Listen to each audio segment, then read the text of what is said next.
जोहार गी सनाम गाती को अपे सनाम को लगी नवा चैनल रे आयमा आयमा सगुन दरा मेना अपे सनाम को आयमा आयमा सारा सांताले एडवेंचर वर्ल्ड सब्सक्राइब लगी गाती को थी बुनिले अर्चना हेम्ब्रम नुई अर्चना हेम्ब्रम मुखिया कबिलास आतु रेन कनाय और पोस्ट दो कांते चंपारण और थाना हो चंपारण कांते चोरदहा पंचायत रन मुखिया कनाय जिला दो पड़ा कांते हजारीबाग नुई उनी दिकुआ घारंज रे बोलो लगी धरना दे 18 फरवरी 2024 को करीब 3 को 20-21 दिन लहा जहां साथे कोर्ट रे बपलाव कान और ओड़ा बाको बोलो चुआय कान। मैं अर्चना हेम्ब्रम ग्राम कविलास की 2022 दिसंबर दिनांक 22 को मैंने रवि रंजन कुमार जिला हजारीबाग से कोर्ट मैरिज की थी और कोर्ट मैरिज करने के बाद मैंने और रवि रंजन ने अपने फैमिली को बता दिया था। शादी के बाद से ही मैं रेंट में चौपारण में रह रही हूँ और यहाँ का जो भी खर्च होता है वो रेंट और खाना पीना सारा चीज का वहन मैं खुद करती हूँ। लड़के के द्वारा मुझे कोई भी सहायता नहीं दी जाती है और लड़के के द्वारा हमेशा मारपीट किया जाता है, जिसके कारण मेरे कान का पर्दा 3 बार फट चुका है और अभी तक उसका इलाज चल रहा है। नमस्ते, मैं अर्चना हेम्ब्रम ग्राम कविलास थाना पोस्ट चौपारण जिला हजारीबाग पंचायत चोरदहा की मुखिया हूँ और मैं सबों को यह बताना चाहती हूँ कि 2022 दिसंबर दिनांक 22 को मैंने रवि रंजन कुमार पिता राजकुमार यादव ग्राम सिलोदर पोस्ट चौपारण थाना चौपारण जिला हजारीबाग से कोर्ट मैरिज की थी और कोर्ट मैरिज करने के बाद मैंने और रवि रंजन ने अपने फैमिली को बता दिया था, हम दोनों ने, और लड़के के परिवार वालों के द्वारा मुझे कहा गया कि रखेंगे। उसके बाद इसी तरह से बार बार कह के मुझे टाल मटोल करते करते लगभग अभी 1 साल 2 महीना होने वाला है और अभी तक मुझे साथ में नहीं रखे। शादी के बाद से ही मैं रेंट में चौपारण में रह रही हूँ और यहाँ का जो भी खर्च होता है वो रेंट और खाना पीना सारा चीज का वहन मैं खुद करती हूँ। लड़के के द्वारा मुझे कोई भी सहायता नहीं दी जाती है और लड़के के द्वारा हमेशा मारपीट किया जाता है, जिसके कारण मेरे कान का पर्दा 3 बार फट चुका है और अभी तक उसका इलाज चल रहा है। और एक बार लड़के के द्वारा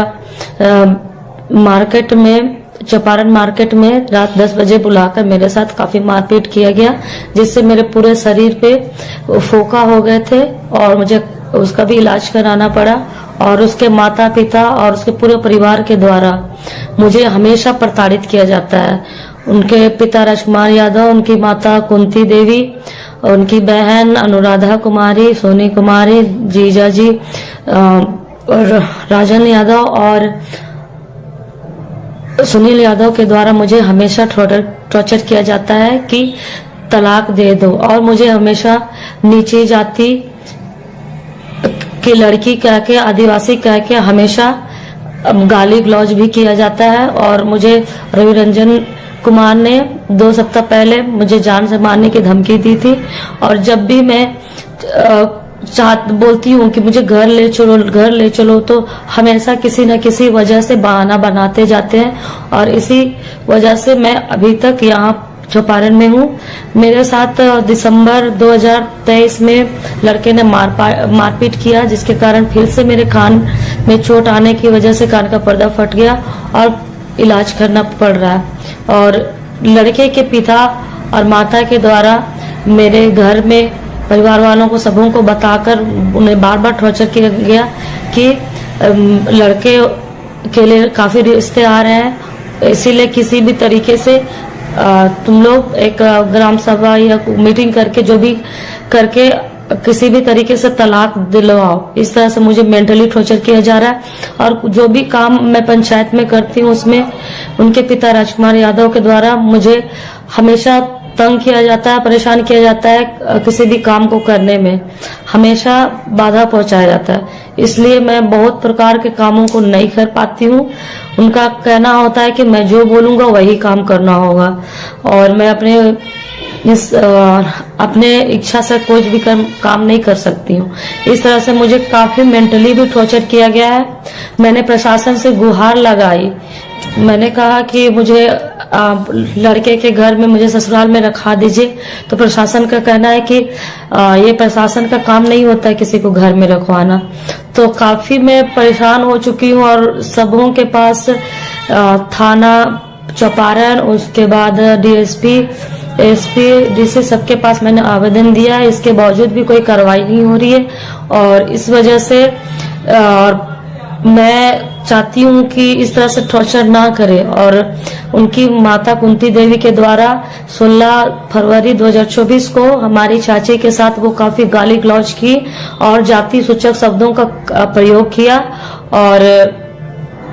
काफी धमकी देते हुए, मतलब नीच जात कहते हुए वे लोग कह रहे हैं कि अपनी बेटी को तुम लोग समझाओ, अपने पास रखो, हम लोग नहीं रखना चाहते हैं। और इसी तरह से कर करके मेरे साथ वो टॉर्चर करते हैं। और उनकी बुआ भी